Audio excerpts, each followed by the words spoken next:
Consider the equation of the van der Pol oscillator, which is a second-order ordinary differential equation. Here, A is a constant forcing term, and mu controls damping. Consider the case where mu is large. After writing the equation as a system of first-order ordinary differential equations with the appropriate changes of variable, we obtain the standard form of a fast-slow system. Here, epsilon is a small positive value.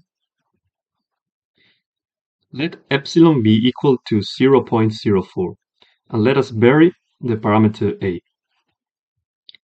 In the following plots, we will see in blue solutions starting at the point 20.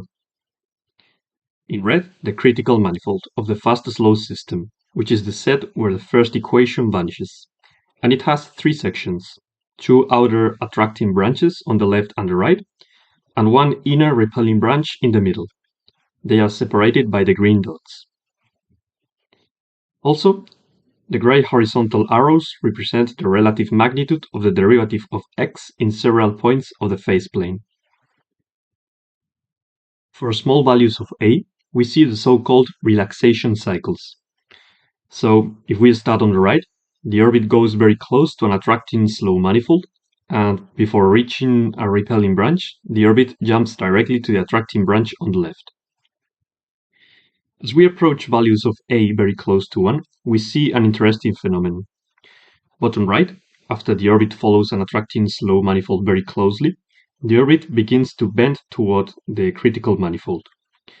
As we increase a, the orbit starts to follow a repelling slow manifold very closely for some time.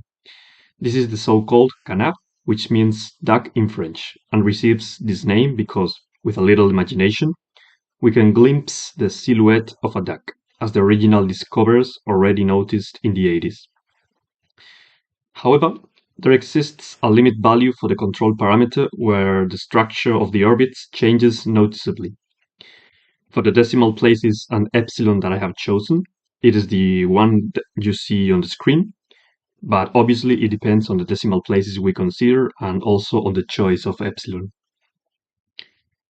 If we go a little further, now we have small periodic orbits. So there has been a transition called Canard explosion between large amplitude relaxation cycles and small amplitude limit cycles. Canards also appear in systems of higher dimension, and it is a widely studied phenomenon.